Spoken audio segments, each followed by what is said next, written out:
द्रौपदी का चीरहरण और उसके बाद महाभारत का युद्ध। ये दो ही ऐसे किस्से हैं जो लोगों के दिमाग में बसे हुए हैं। पर क्या एक सवाल आपके दिमाग में भी कौंधता है, क्या इस किस्से पर आपकी नजर गई है? क्या इस कथा को आप जानते हैं कि आखिर द्रौपदी और पांडवों की मृत्यु कैसे हुई?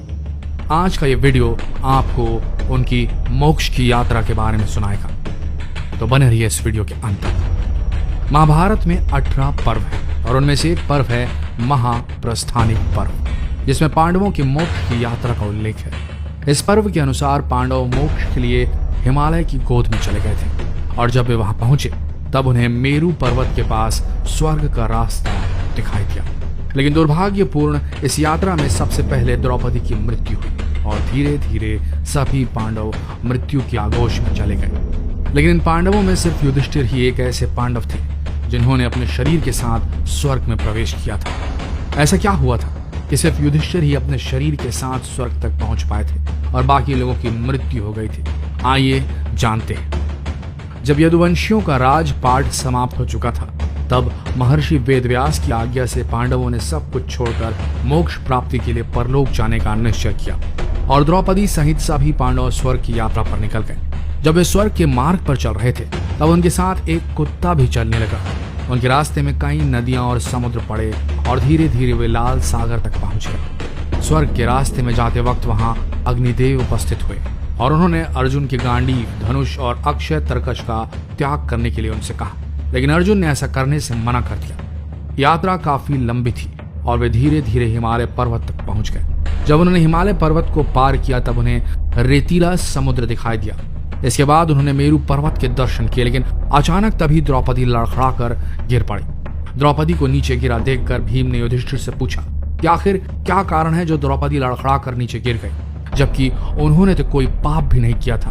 तब युधिष्ठिर ने बताया कि द्रौपदी हम सभी पांडवों में सबसे ज्यादा अर्जुन को पसंद करती थी, इसलिए उनके साथ ऐसा हुआ। और इतना कहकर युधिष्ठिर द्रौपदी को देखे बिना ही आगे बढ़ गए। कुछ देर बाद सहदेव भी गिर पड़े और उसके बाद युधिष्ठिर ने सहदेव का गिरने का कारण बताया कि वह अपने आप को सबसे बड़ा विद्वानी समझते थे और इसी कारण उनके साथ ऐसा हुआ। कुछ देर बाद नकुल भी गिर पड़े और उनके गिरने का कारण था कि नकुल अपने आप को बहुत सुंदर मानते थे और इसी अभिमान के कारण उनकी मृत्यु हुई। और उसके बाद बारी आई अर्जुन की और युधिष्ठिर के अनुसार अर्जुन को अपने पराक्रम पर अभिमान था।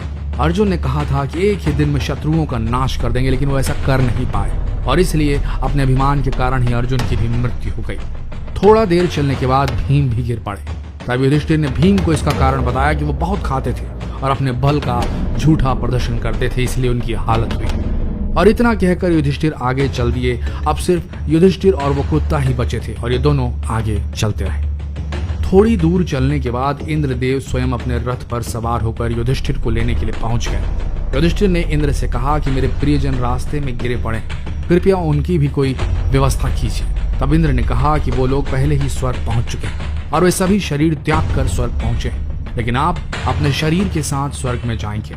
इंद्र की बात सुनकर युधिष्ठिर ने कहा कि यह कुत्ता मेरा परम भक्त, इसलिए इसे भी मेरे साथ स्वर्ग जाने की आज्ञा दीजिए।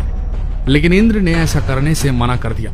काफी देर तक युधिष्ठिर अपनी बात पर अड़े रहे और फिर उस कुत्ते ने यमराज का रूप ले लिया। असल में वे यमराज ही थे जो उनके साथ इस यात्रा में शामिल थे। इसके बाद इंद्र युधिष्ठिर को अपने रथ में बिठाकर स्वर्ग ले गए। स्वर्ग जाकर युधिष्ठिर ने देखा कि वहां दुर्योधन एक भव्य सिंहासन पर बैठे हैं। ये देखकर युधिष्ठिर ने देवताओं से कहा कि मेरे प्रियजन कहाँ हैं और मैं भी उनके साथ ही रहना चाहता हूँ। तब देवताओं ने कहा कि यदि आपकी ऐसी इच्छा है तो आप इस देवदूत के साथ चले जाइए, यह आपको अपने भाइयों के पास पहुंचा देगा।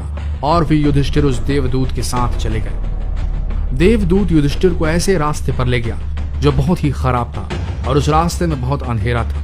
चारों तरफ से बदबू आ रही थी, इधर उधर मुर्दे दिखाई दे रहे थे। वहां की दुर्गंध से तंग आकर युधिष्ठिर ने देवदूत से पूछा कि हमें और कितना आगे चलना है और उनके भाई बंधु कहाँ हैं? युधिष्ठिर की बात सुनकर देवदूत ने कहा कि देवताओं ने कहा था कि जब आप थक जाएं तो आपको लौटा लाऊं, यदि आप थक गए हो तो हम पुनः लौट चलते हैं। तब थक हार कर युधिष्ठिर ने ऐसा ही करने का निश्चय लिया और जब युधिष्ठिर वापस लौटने लगे तो उन्हें रोने की आवाज सुनाई थी।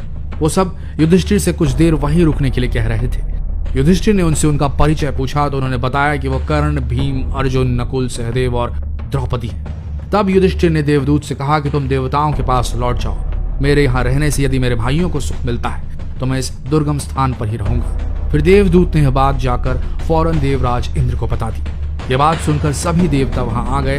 तब देवराज इंद्र ने युधिष्ठिर को बताया कि तुमने अश्वत्थामा के मरने की बात कहकर छल से द्रोणाचार्य को उनके पुत्र की मृत्यु का विश्वास दिलाया था। इसी के परिणाम स्वरूप तुम्हें भी छल से कुछ देर नर्क के दर्शन करने पड़े।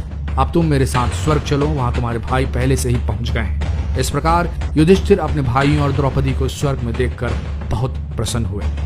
आशा करते हैं ये वीडियो आप सबको वो गाथा सुनाने में कामयाब हुआ होगा जिसके लिए आप यहाँ हैं। जितना हो सके इस वीडियो को शेयर करें, फेसबुक पर, व्हाट्सएप